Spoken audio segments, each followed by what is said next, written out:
Bismillahirrahmanirrahim. Alhamdulillah Rabbil Alamin. Wassalatu wassalamu ala ashrafil anbiya'i wal mursalin Sayyidina wa habibina wa syafi'ina wa nuri qulubina wa qurrati a'yunina Muhammadin wa ala alihi wa sahbihi wa salim.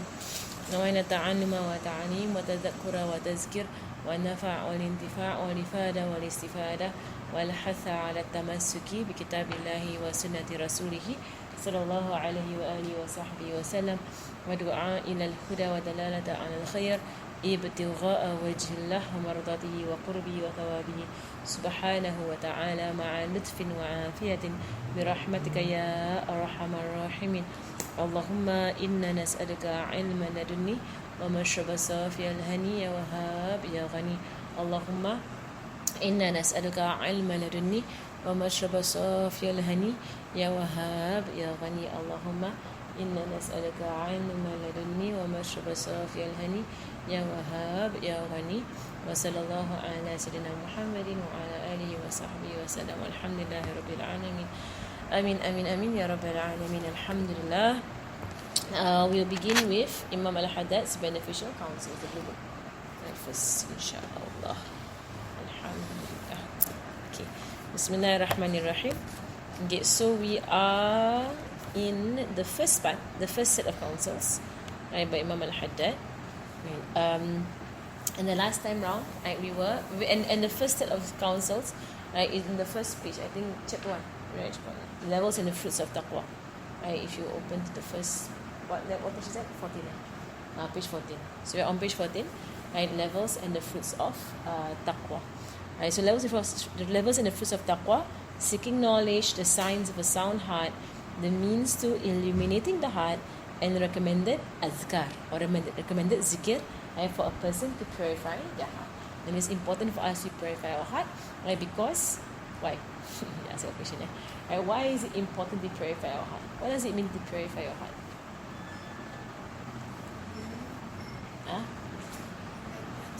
The remembrance of Allah subhanahu wa ta'ala. What does it mean? How come must purify our heart? Is our heart dirty? Why must cleanse your heart? If you want to cleanse something, that means it's dirty. You want to clean something that's clean, right? When you're cleaning something, it means it's dirty. But what is the dirt that's in our heart? Why is there dirt in our heart? Sins, right? Sins, for example. For example, what are the sins of the heart that people have? What are the sins of the heart?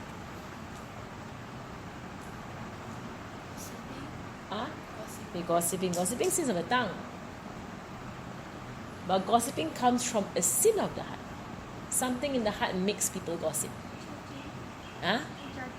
Judging, right? Or hatred, right? Hatred tends to push people towards gossiping. Jealousy, right? Jealousy pushes people towards gossiping. Arrogance, correct? Arrogance pushes people towards gossiping. What else? Lying, right? So lying is a sin of the tongue. But what pushes someone? What causes lying? Fear. Naam. Why is there the fear? Because did something wrong, right? If you did what is right, you won't find the need to lie. Correct? Like if all you did was right, you won't actually figure or try and lie about something. It's only when you do things that are wrong, right? Then you think of what to say, right? To cover up the wrong, right? So in the heart has a lot of diseases. It's called diseases of the heart. Right? Things in the heart. But the main biggest problem in the heart is what? The biggest problem in the heart that the Prophet ﷺ spoke about. What is the biggest problem? What is the cause of all of these problems in the whole world? In the person's whole life, all of their problems is caused by one thing. Dajjal. Shaitan, no, something else. Even without shaitan, because shaitan also was affected by it. Because when shaitan disobeyed Allah subhanahu wa ta'ala, there was no shaitan. He shaitan, right? So what caused shaitan to disobey? You can't say shaitan caused shaitan to disobey. He's proud, but what about it? Nafs. What about it? There's something that he loved very much. Which was? Himself, yes, position. He loved position. Right? People will do bad things for position or for popularity or for other people to like them. They do things, and sometimes it could be very bad things they do. Besides that, they do all these terrible things because of money. Right? Because they want some wealth. Okay, what do I group all these things under? Position, wealth, beauty, fame, money, people to praise them. Why one word that describes all of these things? Dunya. Right? What is it? Dunya. Dunya does not mean the physical, natural world. That's not dunya. That is physical, natural world. Right? Dunya is the world of what? Distractions. That's dunya. Dunya is the world of distractions, distracting us from doing what we have to do when we are placed on this earth. Right? Allah places us on this earth. The earth is not dunya. Right? But dunya happens on the earth. But the earth itself is not dunya. But dunya happens here. So when we're placed on this earth, when someone's obsessed with dunya, what happens? They will forget Allah. Right? That's why it comes to our purification of the heart. To purify our heart, we say dhikr. Right? Doing dhikr to remember Allah subhanahu wa ta'ala. The dunya does the exact opposite. The dunya distracts you from Allah subhanahu wa ta'ala. And Rasulullah sallallahu alayhi wa sallam said in a hadith, what's wrong with what? Nur, when right? So Rasulullah sallallahu alayhi wa sallam said, finish that, right? Rasulullah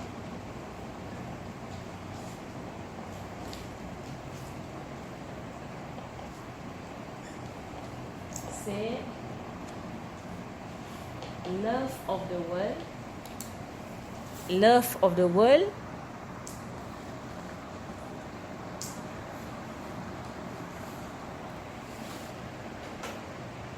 is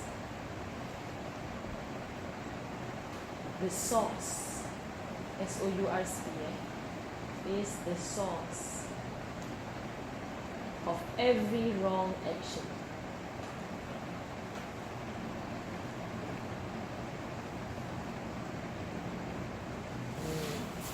حب الدنيا رأس كل خطيئة. And there's the Arabic. حب الدنيا ده. Okay. حب الدنيا رأس كل خطيئة. Which means love of the world is the source of every wrong action. Right? And that is why the first set of counsels is about taqwa. Right? Taqwa, because where does the love of this dunya sit?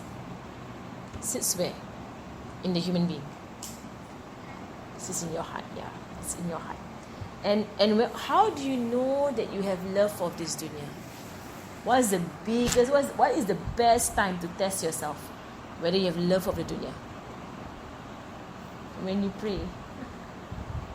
Right? How much you think about Allah subhanahu wa ta'ala while you're praying, and how much you think about this dunya while you're praying tells you exactly how much you love this dunya. Right? So if in your prayer, straight your mind goes to your work, or your mind goes to your homework, or your mind goes to your CA, or your mind goes to your friend, or your mind goes to don't know where your mind goes. That means you are concerned about all these things while you are standing in front of Allah subhanahu wa ta'ala. And Allah is looking right into your heart. So while you're talking to Allah subhanahu wa ta'ala, your heart goes all over the place. And that shows that your concern is not Allah.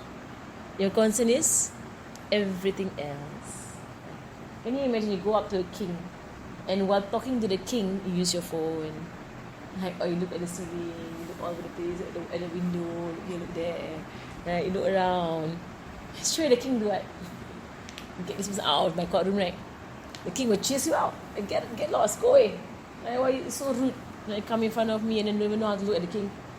Right? But all of our salats, must try our best to focus on Allah subhanahu wa ta'ala, because Allah is looking into our da'wah. Right. Let's read the first thing that he says here. So, Bismillahirrahmanirrahim. He begins with the words of the angels. Transcendent are you. We have no knowledge of what you have taught us. We have knowledge only of what you have taught us. And you are the all-knowing and the wise. Remember, I told you all this is the first words of the angels. Right? All praise be to Allah, the Lord of the creation. Are you all there, or am I on the wrong page? The page before that, I think. Yes, right. The ayat is there, right? Okay. I think now I finished, is it? Yeah, I finished that one. That means I am here. Okay. Right. So the levels and fruits of taqwa. Correct? Levels and fruits of taqwa, chapter 1. Okay, the most worthy thing to be mentioned. Okay, my book might be a bit different from your books. I should get your book, so I can read exactly what you are reading, right? Because my book is a little bit different. The translators are different translators. Right, but the meaning is all the same. Okay? Right, so how about someone read it? Can someone read it? So that I can hear what is in your book. Then I'll get the book for myself. Use the blue book. Read lah. Or you want me to read? Okay, I read. Okay. Right, so let me just compare. Okay, so the first one, he says, you should know that the most worthy thing to be mentioned in any council means advice. Right, the most worthy thing to be mentioned in any council first is to have taqwa of Allah. Right, and here he will explain what is taqwa. The exalted, mighty and wise. Therefore, I counsel you, myself, and all believers and Muslims to have taqwa of Allah, the Lord of the worlds. For it is the means by which one attains the good of both abodes in both worlds. It is the foundation upon which one firmly believes one's religion. It is if the foundation is not absolutely solid, then building upon it is more likely to lead to collapse than to completion. Alright, let me just explain the first part. Okay? Alright, so he said the first thing, right, whenever anybody asks you for advice, right, you give the first advice, have taqwa of Allah. What is taqwa? Right, so I don't know what taqwa. What is taqwa? I don't know what taqwa. Right, taqwa. So taqwa, actually the Malay word, there's a Malay word that is very close in sounding to this word taqwa. Can you guess what it is? There's a Malay word that is very close in sounding to this word taqwa. And it sounds, the meaning also a bit similar. Can you guess? Nobody can guess. Takut. The word takut. No, what is takut or not? Scared. Right? Scared. And taqwa is something about being scared. Right? So when you say, have taqwa of Allah, in English they will say, have fear of Allah. Right? Whenever you find anyone translate the word taqwa, they will say, fear. I have taqwa of Allah, have fear of Allah. Right? The word takut comes from the word taqwa. Now you know. So I know takut is actually a Malay word. Actually an Arabic word takut is from qaf. Takut. So takut. Qaf. Right? It is from taqwa. Right? Because to have fear of Allah. But what is taqwa? Taqwa, the original word, right, it means protection. Right? Protection. And you think about it, fear is a form of protection. Right? Fear is a form of protection. If someone like say for example, children, right? They fear when their parents are not around. Right? Small children. They're very scared. Right? When their parents are not around, they fear. They fear when they can't see their parents. Right? Why? Because they say something happens to them. They find comfort in their parents. Is that a form of protection? Yes. Because this ensures that a child will not stray off. Because the child is always watching for the parents. Right? So it is a form of protection. But the child will not go to a place without the parents there. Right? So it is a form of protecting the child. Like my cat also. Fear is a protection. My cat, whenever she goes out, I'm not worried. Because I know she's scared. She hear one sound and she run back in. Right? So I don't have to protect her. Her fear protects her. Right? I don't have to be scared that, what if she gets lost, or someone takes her, or what something happened to her, or she go wrong floor, whatsoever. I don't have to be worried, because why? She has fear. She hear somebody walk from the stairs only, she leave the open only, she run to my house. So her fear protects her, right? Her fear, so I don't have to worry about her. When she was younger, when she was a kitten, she had no fear, because she was a kitten, and she got lost. Yeah, when she was a kitten, she had no fear, right? But because she didn't know anything, right? So she walked, and then she got lost. She entered in another house. So I had to put a poster up for her, know where she went, right? But now when she's a grown cat, I have no fear of her going out, because I know she's protected by her fear. Her fear protects her, right? I see sometimes, like for us, if you fear, for example, they fear driving, or they fear going up the aeroplane, or they fear going, walking on the road by themselves, or some people, they fear the dark. I said they fear going out their house at night, or late at night walking by themselves. Is there fear of protection? It is. Right? Fear protects you, right? But sometimes fear too much, too much fear. So too much fear can protect you, right? But then you're not doing anything because you're so scared, right? But there is a level of protection, right? So someone has no fear, they might just walk out on the road by themselves and go to nowhere, and someone might kidnap them, or someone might abuse them, or someone might follow them, and rob them, because they had no fear going out by themselves in the middle of the night. And if I say to you, can you go to the shop around 12 midnight or 1 a.m? No, I don't. Scared, right? They're scared. Good scared.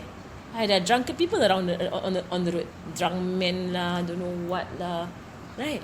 So if it's not some hantu, if you're scared about it, most of the time you're scared of hantu. It's got some ghost, right? But it's not the ghost. The one I think is more scary are the men.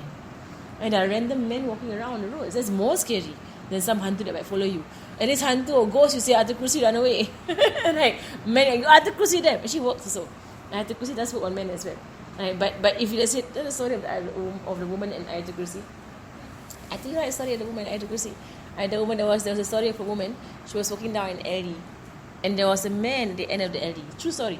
It happened in our time. It's not an olden day story. No, it's a recent story. I think it happened in the UK or something in the West. She saw a man in the alley. So she began to recite Ayatul Kursi. So scared. And she walked past the man. And the man did not even look at her. The next day, she got a call, right, from the or someone other. She got called down to the police station, right, and she was asked, did she go past this alley last night? And then she said, yes, I went past the alley. And they said, do you see a man there? Then she said, yes, I saw a man there. Then they said, if you see him again, can you recognize him? And she said, yes, I saw his face clearly. I can recognize him if I see him again. So they brought her to a place to identify. There were a few men in a room to identify which is the person. Then she pointed that one, right? And they said, okay, right, because there was a report at the police station. They say at this timing, and there was about 20 minutes after she passed by that place. At this timing, there was a report of a woman, right, who was harmed by a man, in that alley. So, meaning that after she walked past, there was another woman that walked in that area, and that man attacked her. The man attacked the second woman. So the woman went to make a report to the police station, and they caught all the men they found in the area. So they didn't know which one was the man who actually attacked the woman. So she was a witness lah. She could identify the man, right? So when they took the man away, right? She turned to the man. She saw the man. Turned to the man. See, the man said, I saw you walking to that alley first. And she said to him, I walked past you 20 minutes before the other woman. How come you let me go and you attack the other woman? Right? Why didn't you attack? Why do you let me go? And then he said, how am I supposed to attack you? You had two tall bodyguards on your left and your right. She was alone, and she was by herself. You had two bodyguards on your left and your right. There were two men walking next to you. I couldn't attack you. And she was like, huh? Two men, angels lah. And don't think syaitan or hantu. No, it's malaikat. Malaikat, angels, or Ayatul Kursi. Because she read Ayatul Kursi, there was a man, the man saw, Allah made the man see two men walking next to the woman. As she walked past the man, so he did not attack. Ayatul Kursi also helps you against human beings, right? Against shaitan, against human beings, against everything. You scared of, like the man who didn't know how to do Ayatul Kursi. Like what did he say when he went to a ceramah at the masjid, and then the imam said, if you're very scared and you want protection, read Ayatul Kursi. Ayatul Kursi protects you. Right? You read Ayatul Kursi, Ayatul Kursi. What is Ayatul Kursi? You don't know what is Ayatul Kursi. So he was in his shop. Then he heard someone break in. Late at night, like was working late at night. Right? And he was doing some work, he already closed his shop. Right? Then he heard a robber break in. He got so scared there was a robber in the shop. So he said, he doesn't know what is Ayatul Kursi. So he said there, Kursi, Kursi, Kursi, Kursi, Kursi, Kursi, Kursi, Kursi. He don't know Ayatul Kursi. Kursi, Kursi, Kursi, Kursi, Kursi, Kursi, Kursi, Kursi, Kursi, Kursi. Kursi means chair in Arabic. In Malay, if they are Kursi, Kursi, right? Chair, Kursi, Kursi, Kursi, Kursi, Kursi, Kursi, Kursi. And then in the morning, they found the burglar squatting in one corner of the shop and unable to move. And then he called the policeman. And then they all came. And they were like, what are you doing here? Why are you like squatting in one corner of the shop and you can't move? And he said, I came in last night to rob this shop. And then all of a sudden, there were all these chairs all around me. And about to fall on me. So I squat in one corner because there were so many chairs. The shop was full of chairs. And because that man was sincere to Allah. And Allah helped him. And all he knew how to read was Kursi, Kursi, Kursi, Kursi, Kursi. So a lot of Kursi appear everywhere. No, mashallah. But only the burglar could see it. Nobody else could see it. Only the burglar could see it. I so he made the burglar stay where he was. He couldn't do anything. No, mashallah. Right, but anyway, right, so I was saying that fear is a protection. So taqwa, as the word takut, right? Scared, fear. But taqwa, the true word is wiqaya in Arabic. Wiqaya. Right, so wiqaya means protection.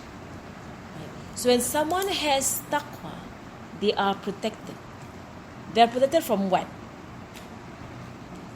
What are they protected from? Because if you understand what taqwa does, then you understand how to have taqwa. If someone says to you, have taqwa, have taqwa, have taqwa, like, whoa, why do I buy taqwa? Have taqwa, have taqwa. Like, for example, I advise you, you should eat vegetables. Then you say, what vegetables? You say, okay, broccoli. Okay, very specific. I can buy that, I can eat that, I know how to do that. But if I say, you should just, eat greens. You're like, what green? Greens. And then you say, green tea, greens. No, greens. What green? Greens, matcha, cheesecake. That's green. No. They say greens. What green? Mint chocolate cake. That's green. No. That not specific, right? But then you don't know what to do. So if I advise you and I'm not specific, you don't know what to do. Correct? So when I say have taqwa, okay, yes, I will have taqwa. What is taqwa? How do I have taqwa? Where do I get taqwa? What is taqwa? How do I know if I have taqwa? Right? So how do you act on the advice if you have no idea what in the world is taqwa? Correct? So taqwa, first thing, takut. Right? It is fear. Second thing, wiqaya, which is protection. Taqwa is protection. Taqwa, and this is definition, Taqwa is a deep feeling in the heart. Okay, write down. No, write down. Taqwa is a deep feeling. Write down.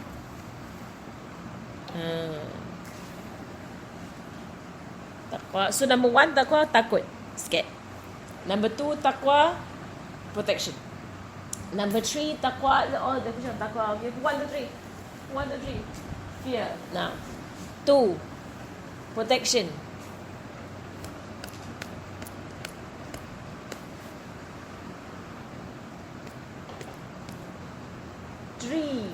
3, a deep feeling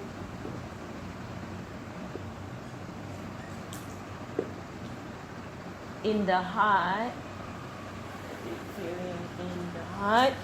that Allah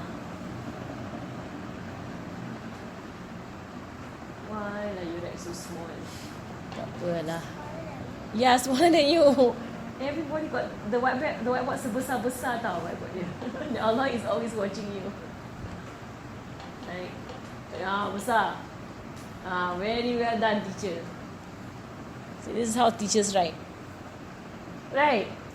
Teachers write like that. Always watching you. They can pass. Okay. So 3 meanings of taqwa. Right? First one is a small fear. Second one, protection. Third one, a deep feeling in the heart that Allah subhanahu wa ta'ala is always watching you. No, it sounds like that. As if you shout last one. Is always watching you. See? MashaAllah. Okay. So Allah subhanahu wa ta'ala is always watching you. Right? This is the other meanings of taqwa. Right? And of course, if you have a deep feeling in your heart that Allah is always watching you, you have fear. Correct? Right? Scared. Confirm scared. Right? I know my friend, long time ago lah, she will paste on top of a TV, right, 2 signs. First sign, have you prayed? That's the first sign. And second sign, Allah is watching you. You are watching TV, Allah is watching you. So when her children sit down on TV, oh, have you prayed? Get up, go and pray. Come back. On maksiat on the TV, nonsense, haram. Allah is watching you. Off. InsyaAllah lah. That's called taqwa. Taqwa is when you see the haram, off. Don't even on also. Don't even on. Don't even bother on it.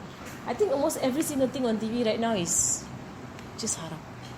Like it's I think like 80% of the.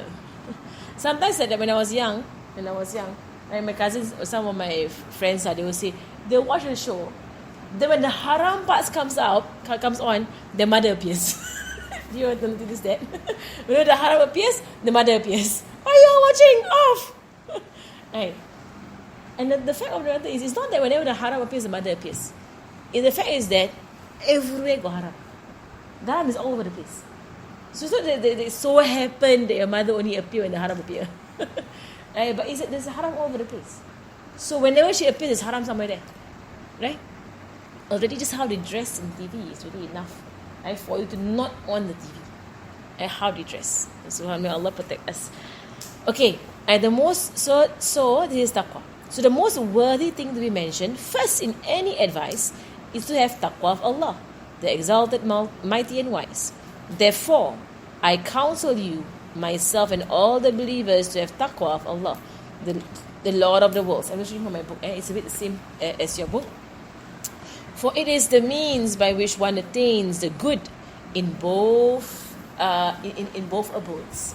Meaning in this world and in the next world. Right? So if you want goodness in this world and the next world, you have taqwa. And I will go through the different levels of taqwa for us to understand more what is taqwa. And the one who has taqwa, they have everything that is good in this world and the next world. And our whole life, we are aimed at trying to get this taqwa. Our whole life, till we die. Right? Because taqwa, it can increase and it can decrease. Right? And usually it increases when you go for classes. And it decreases when you stop classes. Right? Because the more you get reminders, the more you begin to get aware, right, of what is right and what is wrong. When you stop receiving reminders, the more you begin to stray. And you do all kinds of nonsense, you watch all kinds of nonsense, you talk about all kinds of nonsense, and then you get further and further away from Allah subhanahu wa ta'ala. Okay. So therefore I counsel you and myself, all believers, to have taqwa of Allah, Lord of the worlds, for it is the way by which you get good in both this world and the next world. It is the foundation upon which one firmly builds their religion.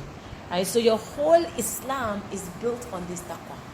Right? And that is why the first thing we want to talk to you about as young people, as young women, right, as teenagers, is taqwa. Because a lot of things that sometimes educators don't do correctly is not to instill taqwa in the young. Right? So for example, if let's say the parent, And the habit of the parent is just to spy on the child and to keep, checking on their children. Then until when is a child going to learn to be good? And so, for example, if someone is praying just because of the parents, that person doesn't have taqwa. Because if they have taqwa, they will pray regardless, right? Because they're scared. They're scared of the punishment. They're aware Allah is watching them. So regardless of their parents, they will worship Allah. And they will obey Allah. So from a very young age, and some of you are 10, some are 11, some are 12, some are 13, 14, 15, 16. This is the age group of this group. 10 to 16. I hope is also tuning in online. Because today very few people come. Usually more people come. Today very few. But from the age of 10, and you all are 10 here, right? You're 11. Okay, from the age of 10 or 11 until 16, and in fact beyond that, and the one thing that you want to instill in your heart is taqwa. So that as you grow older, your parents don't have to nag you anymore. And you're not doing it for them anyway. And you're doing it for Allah subhanahu wa ta'ala. And this is the biggest problem with a lot of people. That when they bring up their children, they don't put taqwa in the hearts of their children. So what happens? Must keep spying on their children. And they grow old, must still keep spying and see what you're doing. Show me your phone, show me. Like if you have taught your child, if you all are taught to fear Allah, do you need your parents to go and check into your things? No, right? Because you will answer to Allah. Correct? And your judgment is you and Allah. Your parents have done their job. Right? So if you choose to do sins, you better answer for it. You better be ready to answer if you do sins. So from a very young age, if all teenagers, or from primary 4, if all of them, we speak to them about taqwa, about accountability, about questioning yourself, you handle your life, it is your life that you will answer to Allah for. So it's not your life, I live it how I want to live it. No, right? Of course not. It's my life that I have to answer to Allah for. It's my life that Allah gave me. I must answer to Allah. So when you put on the hijab, because you have to answer to Allah for it. Right? When you pray, because you have to answer Allah for it. And when you tell the truth, because you must answer to Allah subhanahu wa ta'ala for it. And when you go out with your friends, because you must answer to Allah subhanahu wa ta'ala for it. So regardless of parents, are you protected? You are protected without parents. Because why? You, in your head, you're thinking all of these things. At the end of the day, I can't run. Cannot escape from Allah subhanahu wa ta'ala. Possibly can escape from parents. Possibly. And there are people who hide things from their parents. Right? So if they're doing things just for their parents, they can always find a way around it. And lie to their parents. Right? And go and get their way and whatsoever, and they can go behind their parents' backs. But that's irrelevant. If you know Allah's watching you. Right? Whether or not you get caught by your parents is irrelevant, because you are scared the day of judgment. You can't run away from what you did. Right? Allah will call you up. Answer for it. Takut scared, right? Scared. So it's regardless. And that's a very powerful thing in the heart to have. And someone has that will protect them for life. So when their friends call them to watch things that are haram, they say, no, my eyes, Allah will question. On the day of judgment, my eyes will speak. And what the eyes watched. When your friends call you, hey, look at this, talk to this, and they begin to gossip. And no. My ears, Allah will question on the day of judgment. So taqwa is a very strong thing. So over and over again, they will say, have taqwa. Have a deep sense of, have deep feeling in the heart that Allah is always watching you. He is always seeing you, subhanahu wa ta'ala. Okay, so now, this is the foundation of your religion. All the laws in Islam come back to this. Right? This very thing that you are a slave of Allah and you must obey Allah. Whether or not you understand the laws, and whether or not you agree with the laws, or whether or not it is difficult or hard on you, doesn't matter. Like what Allah says, right? Allah gives you all the laws, okay, try your best. Okay, try your best, inshallah. So taqwa is of different levels. The first level is to avoid disobedience and illicit things. What did they say? Disobedience and illicit things. It's your book, I'm reading it. And what did they say? Taqwa is of different levels. The first level is to avoid disobedience and exactly the same. Okay, and illicit things. What is illicit? What is illicit? Anybody knows what is illicit? Hey, what is illicit? No, it's something bad. Is it? Something bad. Something bad. No other word, evil, terrible. Think of all the words, right? Illicit is along those lines, okay? Illicit meaning like on the side of illegal. Illegal, but it's not illegal, but illicit. So illicit meaning it is on the side of bad, on the side of being haram and terrible, right? So disobedience and haram things, it is an obligation. Okay, so the first level, and before we even speak about obeying, or before we even speak about halal things, we speak about staying away from haram things.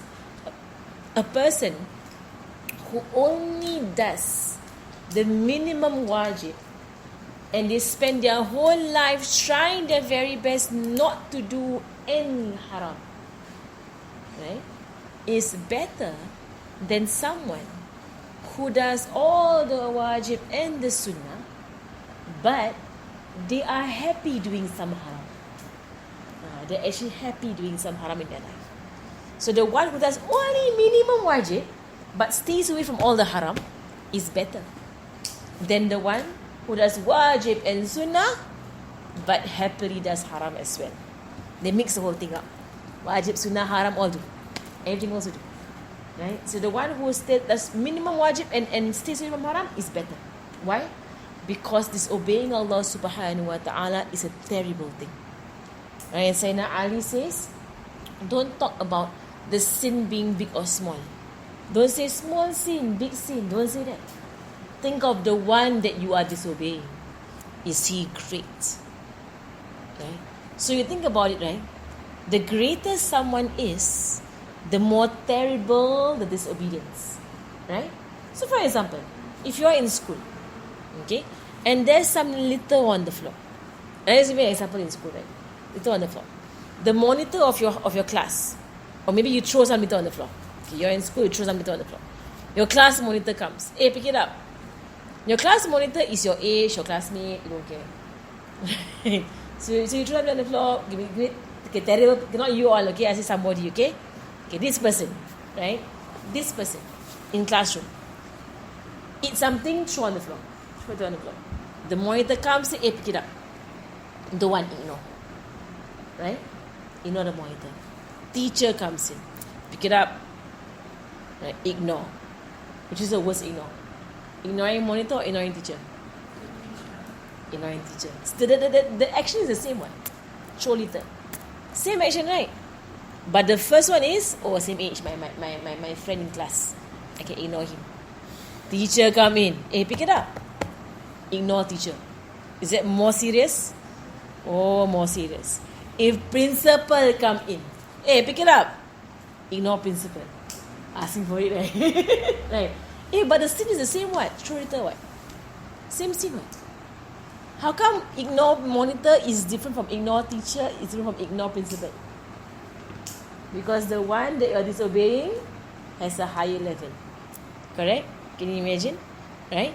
So if let's say, you are standing and drinking. Right? With your left hand. Makro. Right? Stand, drink with left hand. Your brother walks past, or your sister walks past. Hey, sit down lah. Drink with your right hand, please. Right? So you say, don't wanna. So to you, you're ignoring your brother or your sister. Not a big deal. You may not think it's a big deal.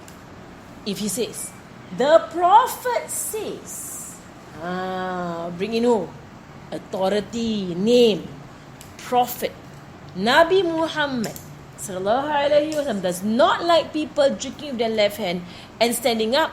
He told us to sit and drink with our right hand. If at this point you say, I don't care. You say, oh, this is terrible. If I was there, I'd get angry with you already.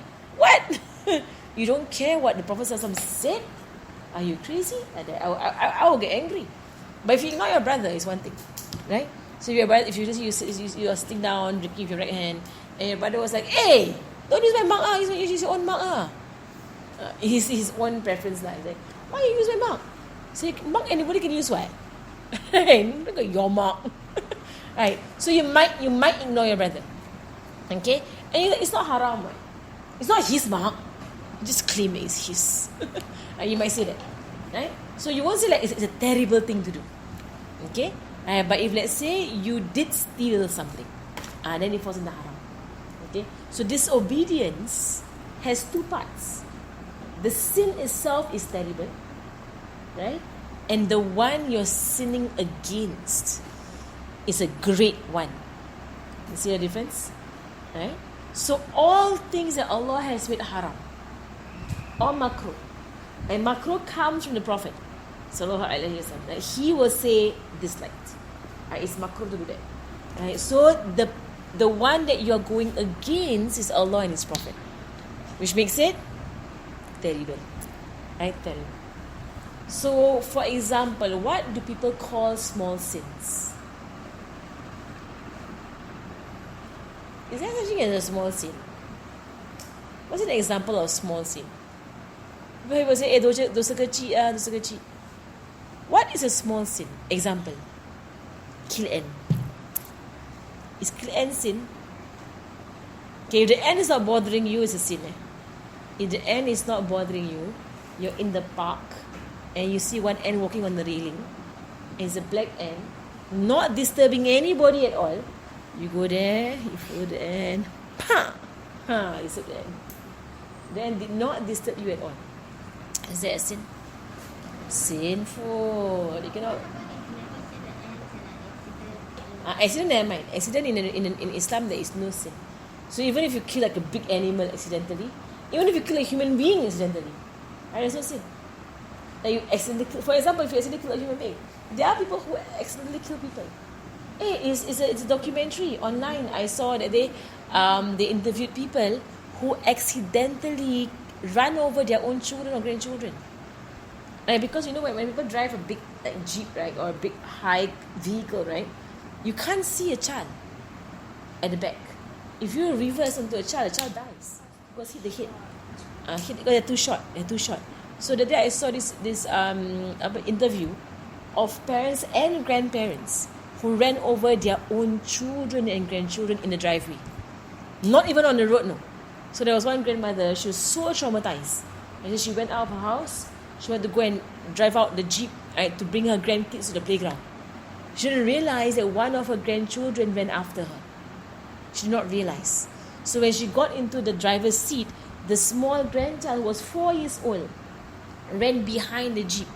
Because children they don't know danger. They don't know all these things. She checked the mirror, didn't see anybody behind. Checked left and right, cannot see anybody at all. Reverse, hit the child on the head, the child fell, died on the spot. Traumatizing, right? So traumatizing. When she heard the sound, she came out, she found her grandchild dead under her jeep. So scary, right? So it's possible to kill someone accidentally. But of course it's not her fault lah. Now, of course, who want to kill their own grandchild? Right? It's traumatizing for her that it was her own driving. Right? But this is the thing, you won't even imagine someone is behind you, right? So even if you're very careful, she didn't even know the child ran after her, behind her. She didn't even notice the child was behind her. She just ran on the going in from the other side. Right? This children porn is so dangerous. Right? But there was an entire documentary about it, of parents and grandparents who accidentally kill their own children, the grandchildren, accidentally. Right? And in their whole life, they are traumatized because they keep remembering what happened. But in Islam, anything that is done forgetfully or accidentally, there is no sin. No matter how major, right? Anything that is done accidentally or forgetfully. Right? So we know that when you're fasting and you forgetfully drink, right? It's not a sin. Right? If let's say you forgot to pray, like you sincerely forgot to pray, just forgot to pray. For example, you're so busy, you know what? Hey, Zohor, what time is it? 5 o'clock, alamak! Right, so for example, you forgot Zohor. For example, you just finish your menses, you forgot you finish your menses, then you're supposed to pray, you forgot you think on your menses, then so you assume you're on your menses, then you realize, hey, subuh, I bathed already. Right, then you miss Zohor. Any dosa? No dosa. Right, no sin. Right, all you have to do is pray Zohor when you remember. Right, so forgetfulness and accidents in Islam, there is no sin. In Islam. Right? No matter what. No matter what is the sin, right? There is no sin. No matter what is the wrongdoing lah, there is no sin. Okay. Okay. Right. So, what is a small sin? Okay, maybe killing an ant. Right? So you might think it's a small sin. Press all the ants. Press one by one. Right? So, or the ant carrying food. You take the food, throw that. Like, why would someone do that? People do that. People disturb animals all the time. They see a kitten, they see a cat, they block the animal, they capture the animal, they traumatize the animal, and then they kill the animal as well. And they think it's no big deal. It is a big deal. Huh? That one is pests. Killing pests in the house can. Right? And in fact, killing lizards, right, is rewarded. There's a hadith that when you kill lizards, you are actually rewarded. Yay! You're rewarded because Allahu Alam, but there is a hadith that killing lizards, you are rewarded. You get pahala for killing lizards. So the day I said Abu Bakar, and he was saying, the killing lizards, you get 100 pahala, 100 hasanah. So like you run away, right? You see this one, you run away right first, or you kill lizard. You kill lizards. Sometimes I'm scared of lizards. Kill lah. Whack it. I don't know. Can spray lizards. It works. I never sprayed lizards. Can you spray lizards? Doesn't work, right? The only cockroach works, right? I think it's just you gotta just smack it. Or for me, I take my cat. I go and find my cat, I show the cat the lizard. But the cat is too slow, lizard run away. But I'll put my cat there. My cat watches lizard. Inshallah.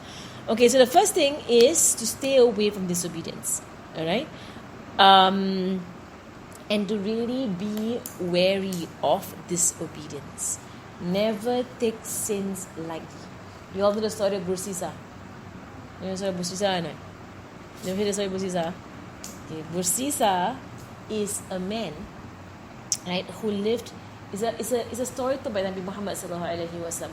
This Bursisa, he lived in the time of Nabi. I think it was between Nabi Muhammad. It was after Nabi Musa alaihi salam. So this Bursisa, he lived in a monastery.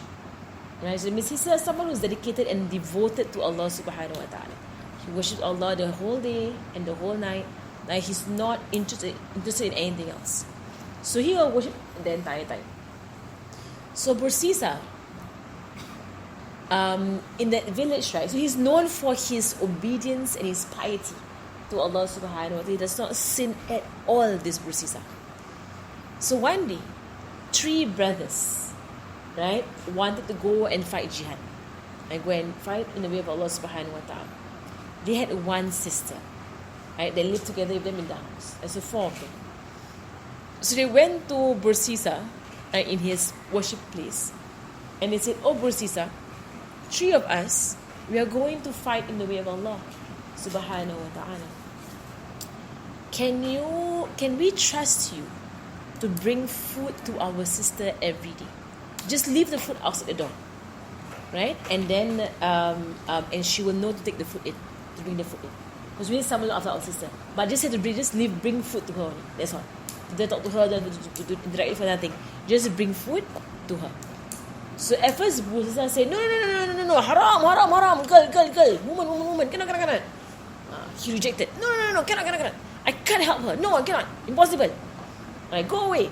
I'm huh? Wait lah. So he rejected them. And they were like, no, Bursisa, please, Bursisa, you're the most righteous, the most pious person in this entire town. You're the only one we can trust. We don't trust anybody else to give our sister food. We are afraid that someone else might harm our sister. So please, Bursisa, please, help us. And he said, no, stop disturbing me. I'm worshipping Allah subhanahu wa ta'ala. Get out of my place. So they all went out and they felt rejected. So after they left, Shaitan came.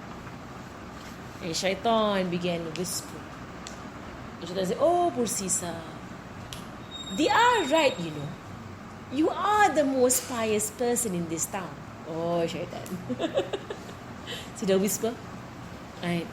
And you know, if you don't help them give their sister food, they might get someone else who might harm their sister, might hurt their sister.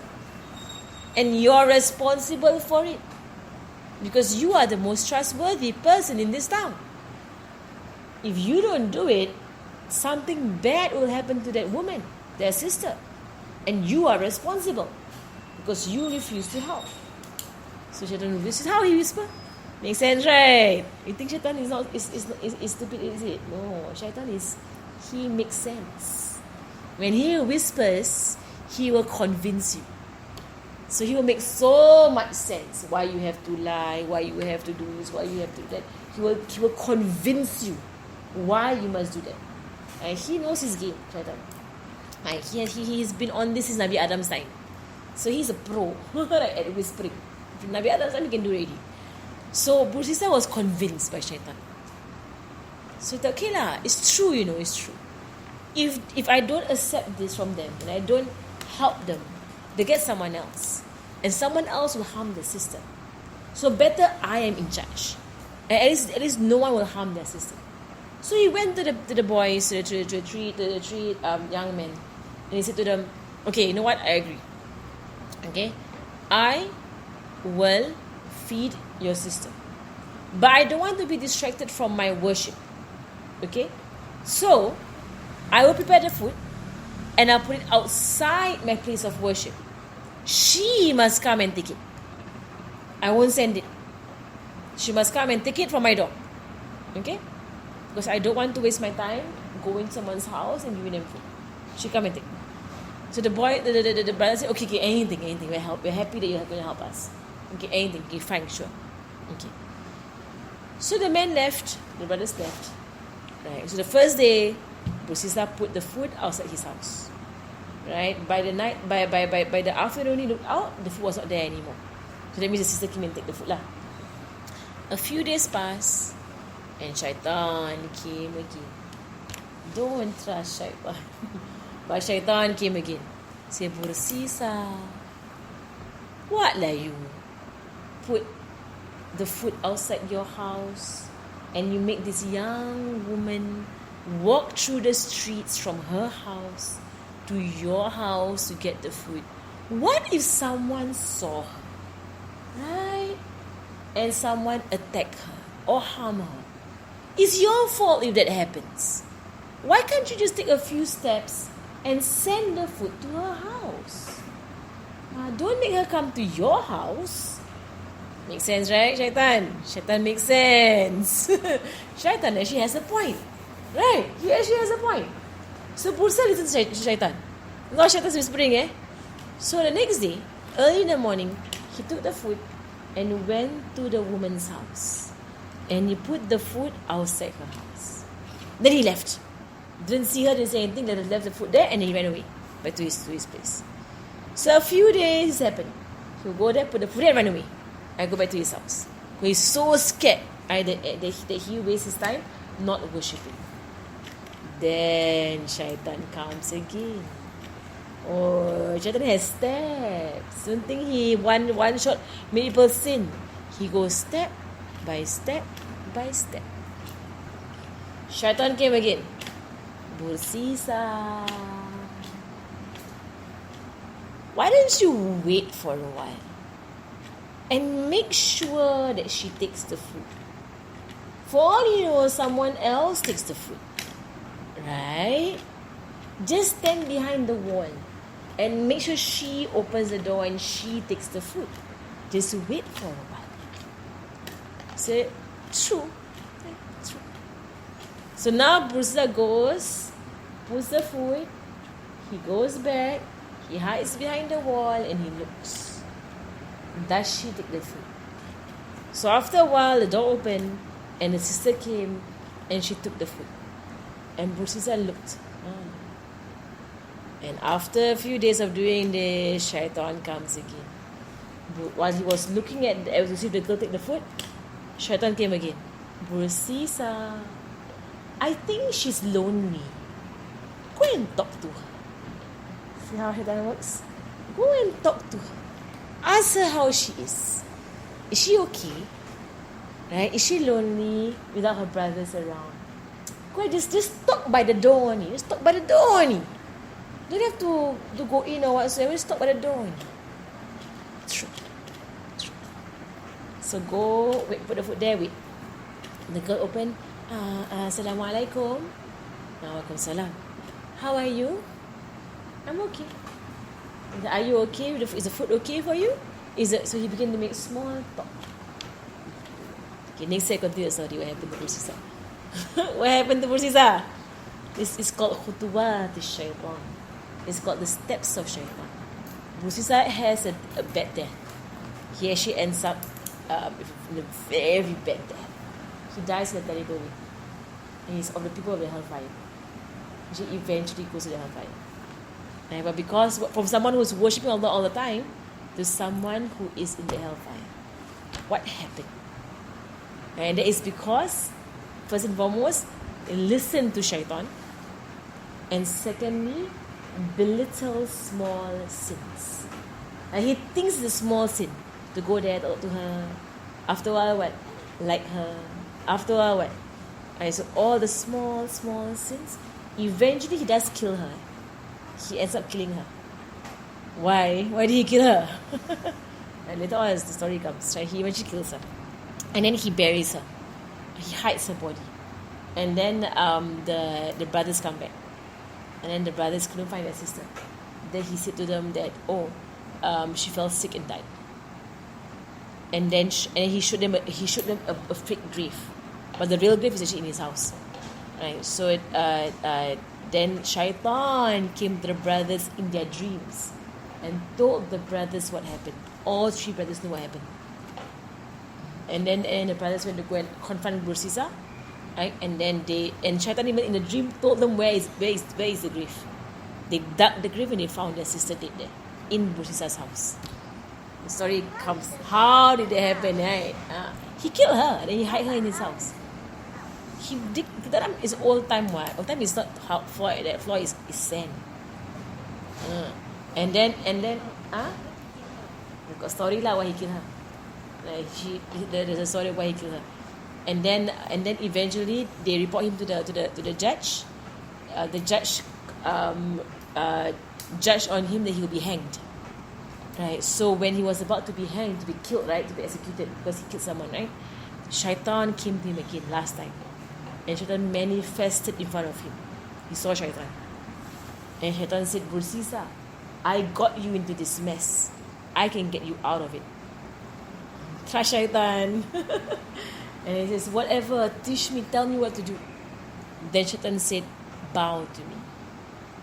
And so he was desperate, so he bowed to Shaitan. At that point in time, he got killed. So he died bowing to Shaitan. So, right. True story, Bursisa story. I heard someone who's always worshipping. Because why? Don't pay attention to sins. Already when Shaitan say, look at the woman, sin already. Right? Why must look? When Shaitan say, talk to her, dosa already, sin already. Like, why? Why must? Like, why must you keep her company? Actually, if you're worried, go and ask the brothers to go and get another woman to go and handle her, what? Right? Or ask her to go and live with a family that has women there, what? So many ways around this, kan? Why must I have a man look after? Correct. So it's about the brothers also one thing. Why cannot think? Because they think that this man is pious. He will never hurt their sister. But he eventually murdered her. Wala hawla wala quwwata illa billah. Okay, anyway. Stop there today. Wa sallallahu ala sayyidina Muhammadin wa ala alihi wa sahbihi wa sallam. Alhamdulillah alamin. الفاتحة أن الله رزقنا منافعنا وعملنا خالصا وتعني من الهدى ويسر بقبل النبي محمد صلى الله عليه وسلم وأرواح معانين من مشايخنا وذوي الحق علينا وإذا حاضرة النبي محمد صلى الله عليه وسلم. الفاتحة.